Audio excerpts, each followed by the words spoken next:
Hello दोस्तों, कैसे हैं आप सभी लोग। स्वागत है आप सभी का सीटीएस बूस्टर पर। मैं हूं रोहित यादव और आशा है आप लोग बढ़िया होंगे और आपकी तैयारी भी बढ़िया चल रही होगी। तो आज जो हम लोग टेस्ट करने जा रहे हैं वह 4 है। हम ऐसे क्वेश्चंस को उठा रहे हैं जो क्वेश्चंस की आने की संभावना पेपर में ज़्यादा है। तो ऐसे क्वेश्चंस को आप करते रहिए, आप अपना सपोर्ट देते रहिए, तो ऐसे ही पेपर हम लाते रहेंगे। आप देखेंगे कि आपकी तैयारी धीमे धीमे बढ़िया होती जाएगी। अगर आपने अभी तक मॉक टेस्ट की लगाना शुरू नहीं किए हैं तो मॉक टेस्ट लगाना ज़रूर शुरू कर दीजिए, क्योंकि वो आपका जो नॉलेज है वो भी चेक करेंगे और जो आपका टाइम लग रहा है वो भी चेक करेंगे। तो मॉक लगाना ज़रूर शुरू कीजिए।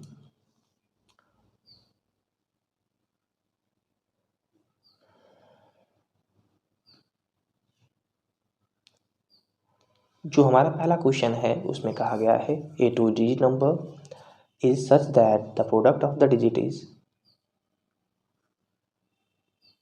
8। हम मान लेते हैं एक नंबर है हमारे पास 10x प्लस बाई और इसकी जो डिजिट्स हैं उनका जो मल्टीप्लिकेशन है वो 8 है। अगर इसमें 63 ऐड कर दिया जाए तो जो डिजिट्स होंगी वो अपना प्लेस इंटरचेंज कर लेंगी। यानी कि ये कह रहा है कि अगर इसमें हम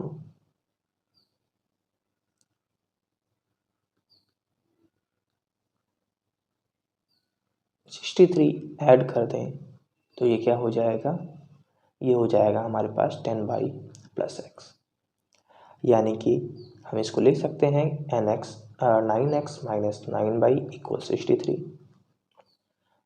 x माइनस बाई इक्वल्स 7।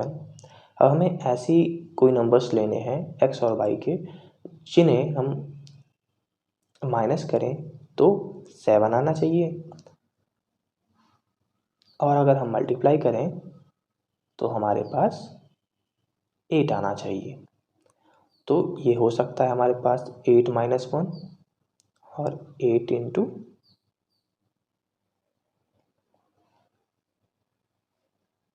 1। ठीक है, तो हमें करना क्या है, हमें तो डिजिट्स का सम निकालना है। तो डिजिट का सम कितना हो जाएगा, 8 प्लस 1 9 हो जाएगा, क्योंकि हमारे पास x और y की वैल्यू क्या आई है, 8 और 1 आई है। इनको हम ऐड करेंगे तो ये 9 हो जाएगा।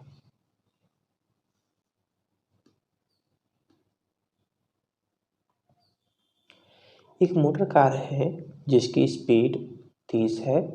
तो हम मान लेते हैं जो हमारे पास x है उसकी वैल्यू 30 है और हमें y की वैल्यू निकालनी है, यानी कि स्ट्रीम की वैल्यू हमें निकालनी है। हमसे कहा जा रहा है कि वो 60 किलोमीटर डाउन स्ट्रीम जा रहा है और फिर 60 किलोमीटर ही अप स्ट्रीम आ रहा है 9/2 आवर्स में। तो आपको सीधा पता है कि टाइम निकालने का फॉर्मूला क्या होता है, speed upon distance upon speed. यानी कि 60 अपॉन, क्योंकि जब नीचे की तरफ जाएगा तो जो उसकी स्पीड होगी वो बढ़ जाएगी, क्योंकि इसमें स्ट्रीम की स्पीड भी जुड़ जाएगी। तो ये आपकी डाउन स्ट्रीम हो जाएगी। जब आप ऊपर जाएंगे तो जो स्ट्रीम होगी वो मोटर की स्पीड का विरोध करेगी, तो स्ट्रीम की स्पीड को घटा देंगे तो ये अप स्ट्रीम हो जाएगी। तो डाउन स्ट्रीम में हम प्लस बाई कर देंगे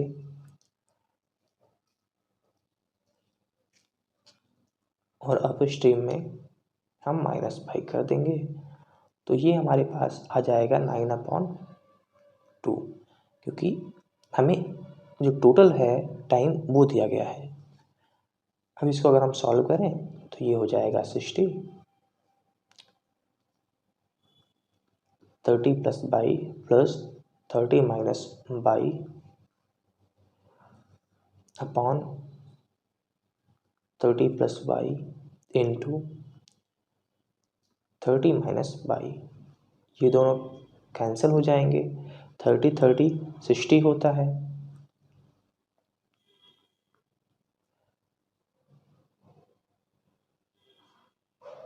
तो ये हो जाएगा 3 3 जा 320।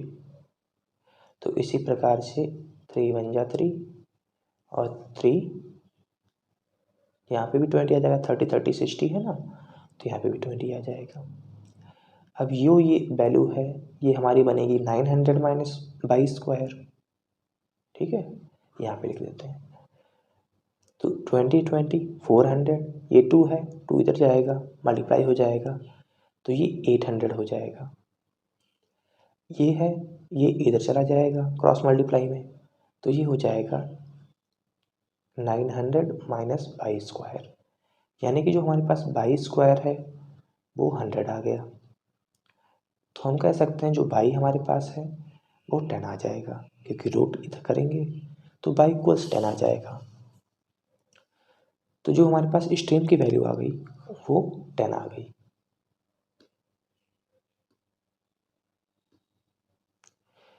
The present age of father is equal to sum of ages of his 4 children, यानी कि जो फादर है उसकी जो एज है वो उसके 4 बेटों के बराबर है।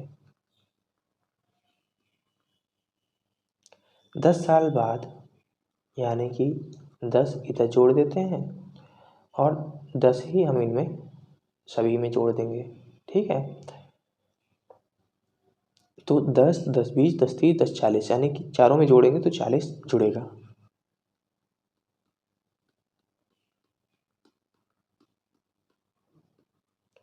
अब जो कह रहे हैं कि 10 साल बाद जो फादर होगा वो अपने चिल्ड्रंस की एज का 1.6 टाइम होगा।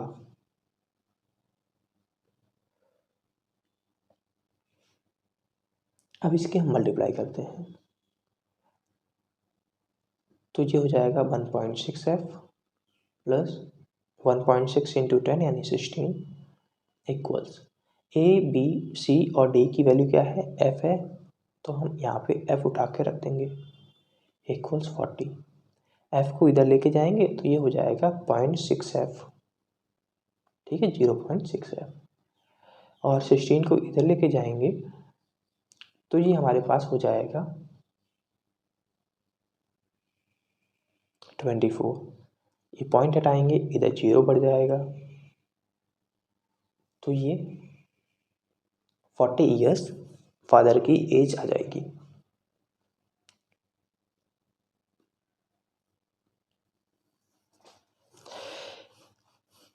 If the system of equations 7x plus 7x plus ky equals 27 and kx plus 7y equals 19 has unique solution, then which one of the following is correct? तो यहाँ पे देखिए, जब भी आपसे कहा जाए कि कोई इक्वेशन है उसके पास यूनिक सोल्यूशन है, ठीक है, तो दो इक्वेशन के पास अगर यूनिक सोल्यूशन तभी होगा जब उनके जो a1/a2 है वो b1/b2 के बराबर ना हो। ठीक है, तभी ये क्या होगा, यूनिक सोल्यूशन होगा।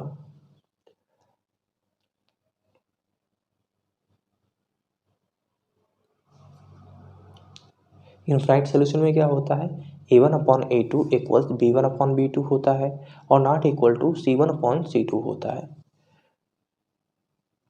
तो ये हमारे पास यूनिक सोल्यूशन की क्या कह सकते हैं, आइडेंटिटी होती है। तो यहाँ पे a ये है, a2 ये है, b1 ये है, b2 ये है, c1 ये है, c2 ये है। हमें a1/a2 और b1/b2 चाहिए, यानी कि 7/k not equal to k/7, यानी कि k square equals not equals to 7 square, यानी कि k नॉट इक्वल टू 7। तो ये नॉट इक्वल टू है, हैश लगा दिया है।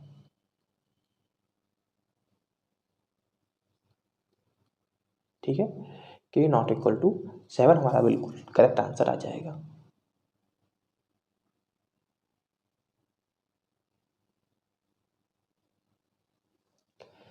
ये double a sum of money compounded annually doubles itself in year in how many years will it becomes 4 time of itself. इसको सिंपल तरीके करने से करना है तो इस तरीके से लिखिए इसको, 2 टाइम्स वो 5 ईयर में हो रहा है, ठीक है। 4 टाइम्स कितने समय में होगा ये पूछा गया है। तो यहाँ पर जो हमारे पास टाइम्स है ना, कितने गुना हो रहा है उसको आप पावर में देखिए। ये 4 कितना है, ये 2 की पावर 2 है, ठीक है। हमेशा ध्यान रखिएगा, इसको पावर में हमें देखना है। तो यहाँ पर 2 टाइम्स हो रहा है ना, तो यहाँ पे हमें 2 से मल्टीप्लाई करा देनी है। इधर पावर लेनी है और इधर मल्टीप्लाई करा देनी है। और अगर इधर मल्टीप्लाई आती है, जैसे हमें ईयर दिया गया हो, तो हम ईयर में क्या करेंगे, मल्टीप्लाई करेंगे, और जो हम मल्टीप्लाई करेंगे वही इधर हम पावर में कर देंगे, तो हमारे पास टाइम्स आ जाएगा। तो 5 2 जा 10, यानी कि 10 ईयर में ये 4 टाइम्स हो जाएगा।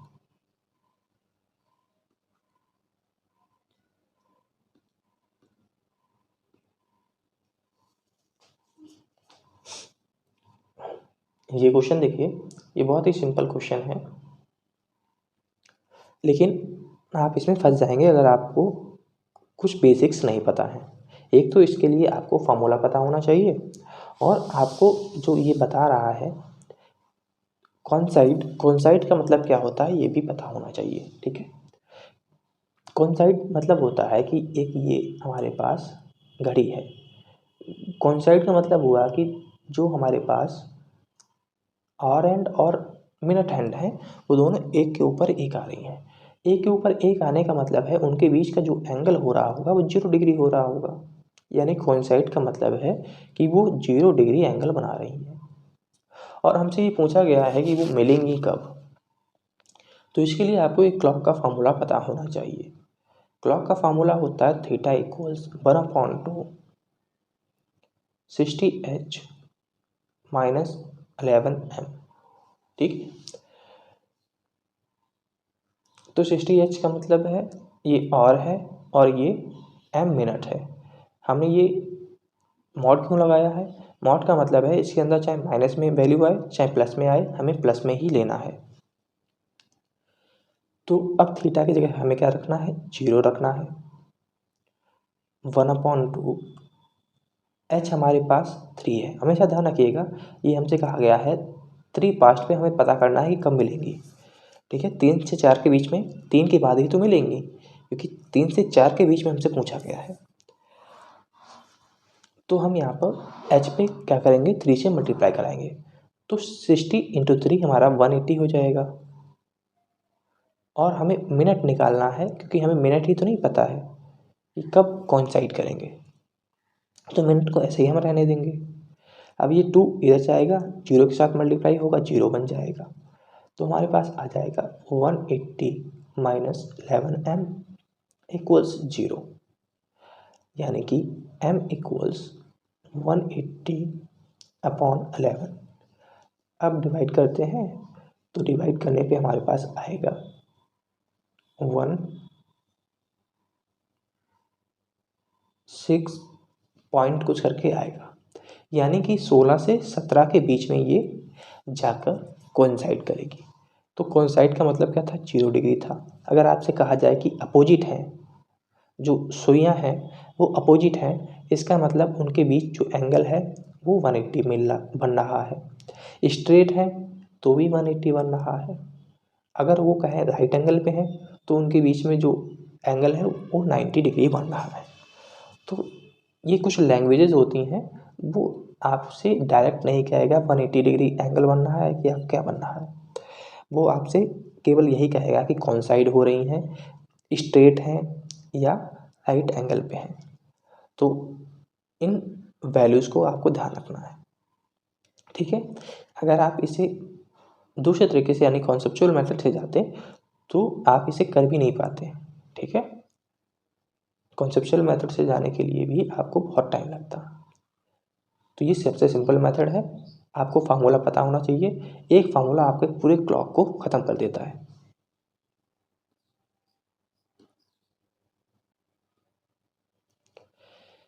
If P varies directly to Q and inversely as square of R square. ठीक है, अब हमें कहा गया है कि अगर percentage increase in P due to an increase in Q by 20% and decrease in R by 20%, यानी कि क्यू में क्या हो रहा है, 20% इंक्रीज हो रहा है, तो 120/100, और आर में क्या हो रहा है, डिक्रीज हो रहा है, तो आर स्क्वायर इक्वल्स, क्योंकि स्क्वायर है तो 2 बार मल्टीप्लाई करनी पड़ेगी, 80/100 इंटू 80/100, यानी कि ये हो जाएगा 1.2 क्यू अपॉन 0.64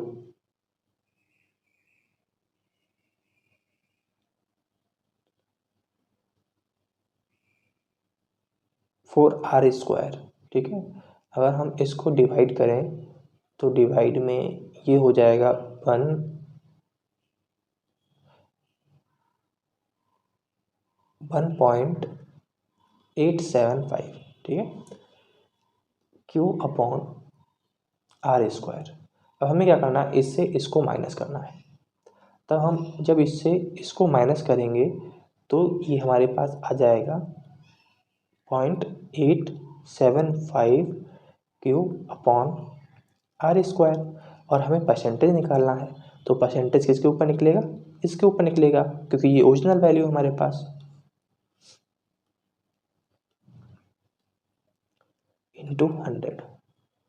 क्यू से क्यू कैंसिल, आर स्क्वायर से आर स्क्वायर कैंसिल, जब इसकी मल्टीप्लाई हम 0.875 में कराएंगे तो 87.5 हमारा बिल्कुल करेक्ट आंसर आ जाएगा।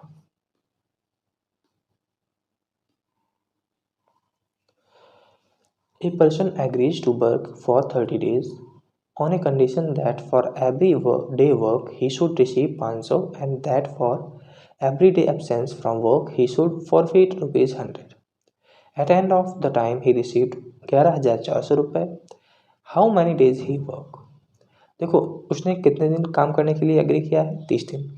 एक दिन का 500 रुपये मिलेगा, अगर छुट्टी हो जाएगी तो एक दिन का 100 रुपये कट जाएगा। तो हम मान लेते हैं कि उसने छुट्टी ही ना की होती तो उसे कितने रुपए मिलने चाहिए थे, 30 इंटू 500 मिलने चाहिए थे, यानी कि उसे 15,000 रुपये मिलने चाहिए थे, लेकिन उसे मिले कितने हैं, 11,400, यानी कि उसके कितने रुपए कट गए, तो उसके 3600 रुपये कट गए। अब 3600 रुपये क्यों कटे, क्योंकि वो अब्सेंट रहा होगा।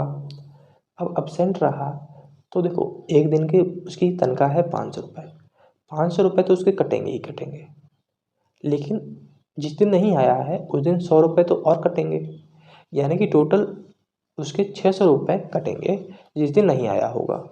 तो कटे कितने हैं, 3600, तो 3600 कटे, यानी कि उसे हम 600 से डिवाइड करेंगे, यानी कि वह 6 दिन नहीं आया है। 6 दिन नहीं आया है तो आया कितने दिन होगा, 30 माइनस 6 दिन आया होगा, यानी कि वह 24 दिन आया होगा।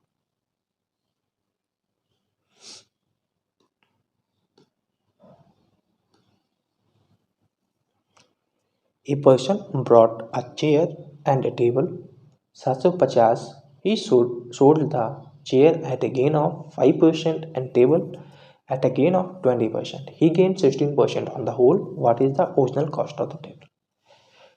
जब भी ऐसे क्वेश्चंस आए तब आप इसमें एलिगेशन लगाइएगा। ठीक है, जहाँ पर हमें दो चीज़ों का अलग अलग परसेंटेज दिया गया हो या कोई भी वैल्यू दी गई हो और उसकी हमें होल वैल्यू भी पता हो, तब हम क्या करते हैं, एलिगेशन लगाते हैं, और एलिगेशन से इजीली क्वेश्चन हो जाते हैं। चेयर का 5 है, टेबल का 20 है, टोटल हमारे पास 16 है। अब इनको माइनस कीजिए तो ये हो जाएगा हमारे पास 11 और ये हो जाएगा 4। ठीक है, यानी कि जो उनका प्राइस है वो 4:11 में है। अब हमारे पास कितना है, 750 है, तो ये टोटल हमारे पास कितना हुआ, 11 4 15, यानी कि जो 750 है ये 15 की वैल्यू है, और हमें निकालनी कितने की है, कॉस्ट ऑफ टेबल निकालनी है यानी कि 11 की वैल्यू निकालनी है, तो 11 से मल्टीप्लाई कर देंगे, तो 15 पना 75 होता है, तो 11 पंचे 55 यानी कि 550 हमारे पास बिल्कुल करेक्ट आंसर आ जाएगा। ठीक, ये एलिगेशन से हमारे बहुत ईजिली हो गया, नहीं तो आप बाय कॉन्सेप्ट भी जा सकते हैं।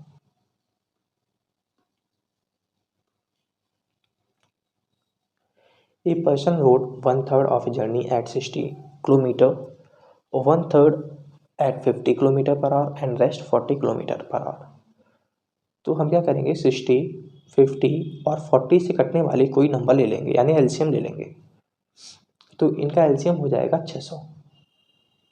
अब तीनों बराबर बराबर चल रहे हैं ना, 1/3 1/3 1/3, तो 200 200 और 200 उन्होंने चला होगा।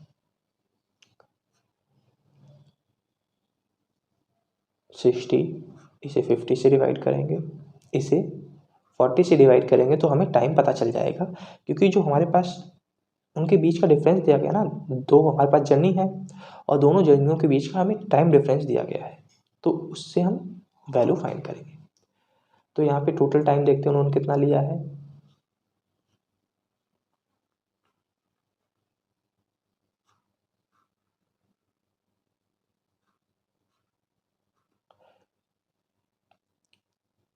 पंचानवे 9×3 = 27, यानी कि 37/3 यहाँ पे टाइम लिया गया है, और दूसरा 600 है, यानी कि अब इसके दो टुकड़े करने होंगे, क्योंकि जो हमारे पास टाइम है वो 60 और 40 है, तो 600/60 प्लस सॉरी ये 300 हो जाएगा,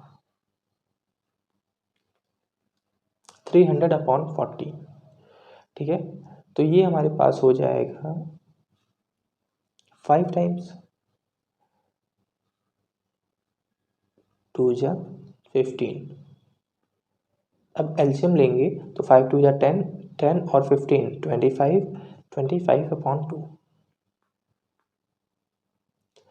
अब इन दोनों बीच का हम डिफरेंस लेना है, तो इन दोनों के बीच का डिफरेंस हो जाएगा 25/2 माइनस 37/3 इक्वल्स 75 माइनस 74, यानी कि 1/6। जो 1/6 है वो कितने के बराबर है, 4 मिनट के बराबर है, यानी कि 4/60 और के बराबर है, क्योंकि जो ये वैल्यू आई है ये और में है और ये मिनट में थी, तो हमने 60 से डिवाइड कर दिया, यानी कि 1 यूनिट की वैल्यू हमारे पास 2/5 आ गई। लेकिन हमें निकालना कितने की है, पर्सन राइड डिस्टेंस निकालनी है, और डिस्टेंस हमने कितनी मानी थी, 600 मानी थी, यानी हमें 600 की वैल्यू निकालनी है। तो 600 का मतलब 2/5 × 600, यानी कि 240 किलोमीटर।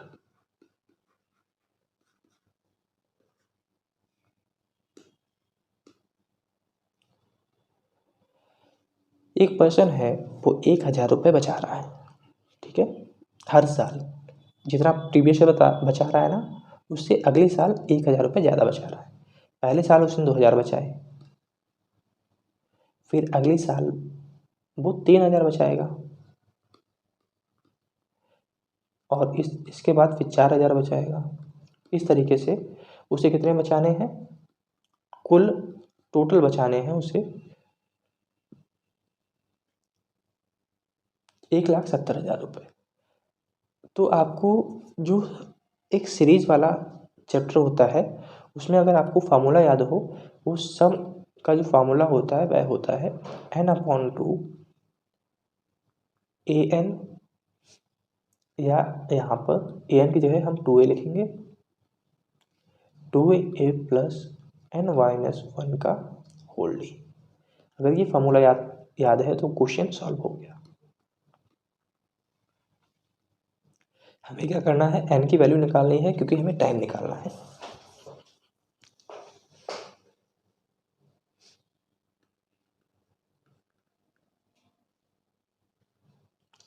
2a हमारे पास 2000 है, 2 की मल्टीप्लाई करेंगे तो ये 4000 हो जाएगा,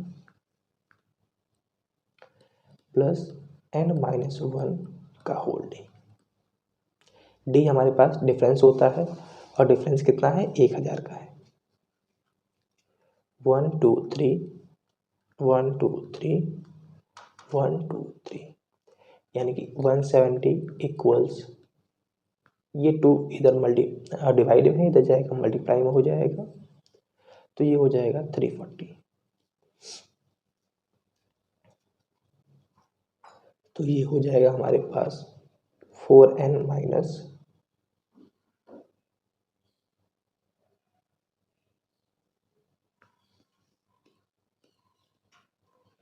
4 प्लस n-1 यानी कि n-3 हो जाएगा हमारे पास।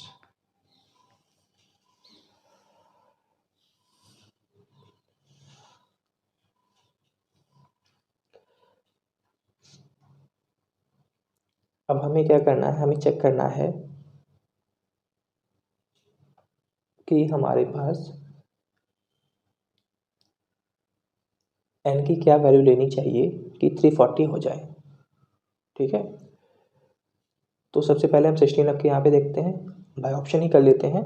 तो 16 इंटू 13, 6 क्यों 18 नहीं होगा,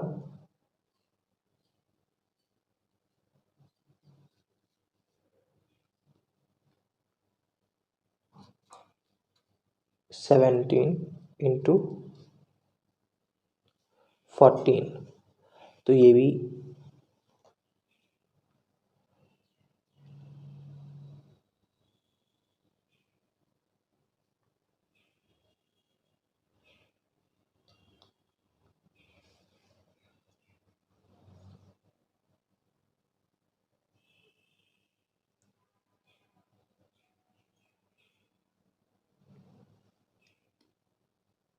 सॉरी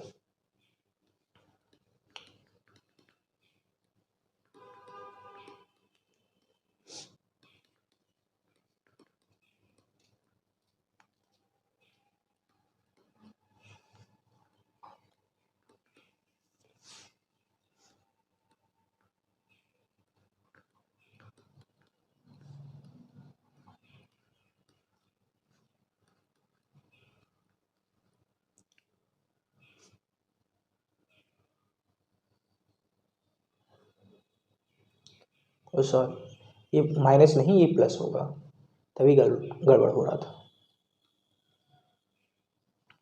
ठीक है, तो ये हमारे पास वैल्यू आ जाएगी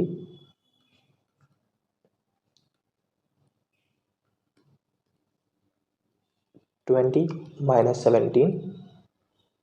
अब हम क्या करेंगे, अगर डायरेक्ट आपको यहाँ से निकालना हो, पूरा सॉल्व ना करना हो, तो क्या करते हैं, इसके हमने 2 फैक्टर किए ऐसे कि हमारे पास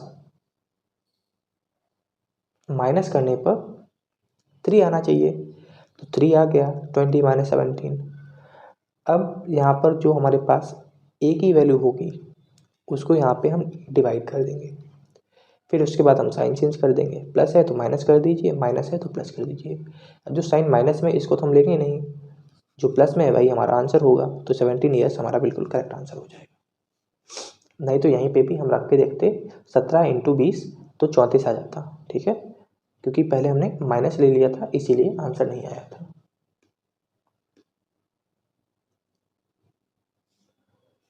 मिनिमम वैल्यू हमसे पूछी गई है, तो ये हमसे एक यहाँ पे हमने मिनिमम वैल्यू का फॉर्मूला आपको बताया था, अगर याद हो तो उससे इजीली हो जाएगा।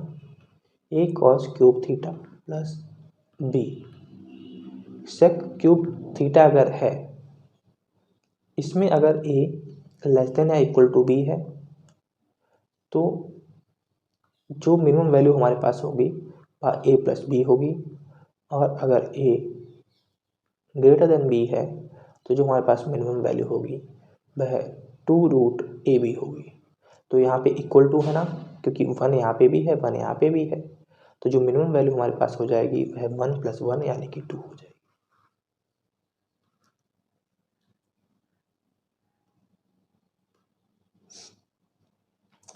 यहाँ पे हम क्या करेंगे, वैल्यू पुटिंग से सॉल्व करेंगे। इस इक्वेशन में हम 0 अगर पुट करें, बस आपको ध्यान रखना है कि ये 0/0 की फॉर्म ना बने, यानी इनफाइनाइट फॉर्म ना बने। अगर हम नीचे 0 रखें तो साइन 0 0 हो जाता है, कॉस 0 1 होता है, तो ये 0/0 की फॉर्म नहीं बनेगी। तो साइन 0 0 कॉस 0 1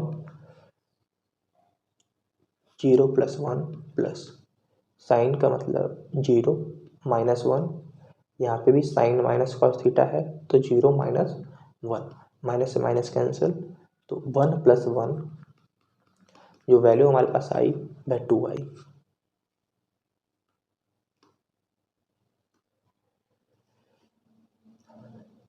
ये हमारे पास हाइट एंड डिस्टेंस का क्वेश्चन है। इसमें कहा गया है एक लेडर है हमारे पास 10 मीटर लॉन्ग, वो 10 मीटर बिलो रीच कर रही है वर्टिकल फ्लैग स्टॉप पे।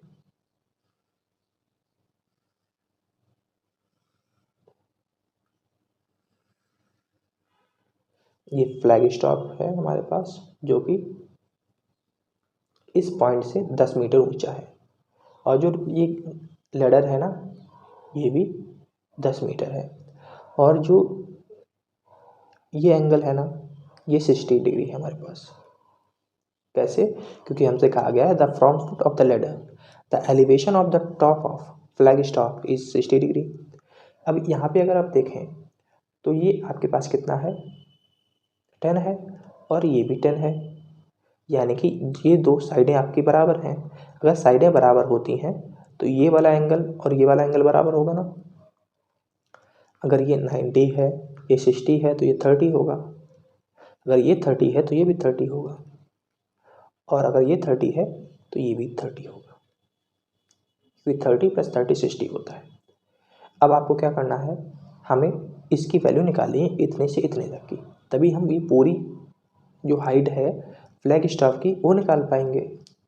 तो इसके लिए आप क्या लगाइए, साइन थीटा लगा दीजिए, क्योंकि जो साइन थीटा होता है वो आपका परपेंडिकुलर अपॉन हाइपोटेन्यूज होता है। हाइपोटेन्यूज हमें पता है, परपेंडिकुलर हमारा निकल आएगा। तो साइन 30 1/2 होता है इक्वल्स P/10। तो यहाँ से P की वैल्यू हमारे पास जो निकली वो 5 निकली। ये 5 है, ये 10 है, टोटल हमारे पास 15 हो गई। तो 15 हमारा करेक्ट आंसर है।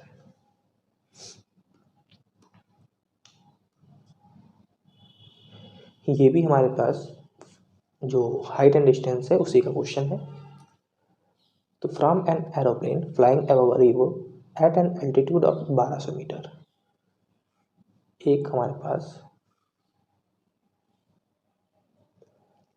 1200 मीटर पर प्लेन उड़ रहा है, जो एंगल ऑफ डिफ्रेक्शन बना रहा है 30 डिग्री और थीटा बना रहा है। जो नदी है वह 3000 मीटर है। ए बी सी डी, हमें थीटा निकालना है, थीटा कितना होगा। तो सबसे पहले हम बी सी निकालते हैं। तो बी सी हमारे पास आ जाएगा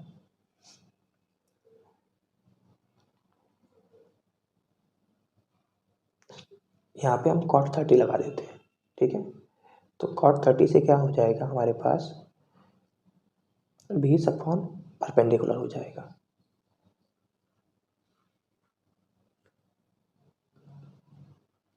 तो बी सी की वैल्यू हो जाएगी 1200 और √3,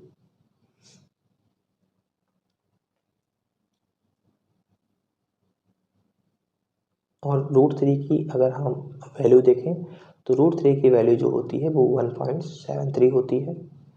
इसकी आप मल्टीप्लाई कराइए। जब आप मल्टीप्लाई इसकी कराएंगे तो जो आपके पास इसकी वैल्यू आनी चाहिए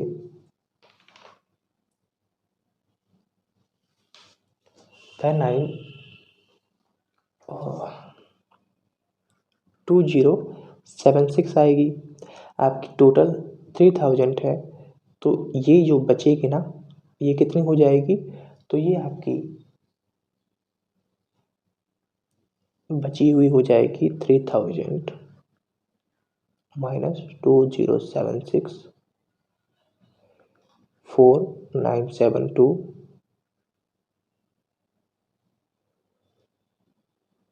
तो 924 हो जाएगी। ठीक है,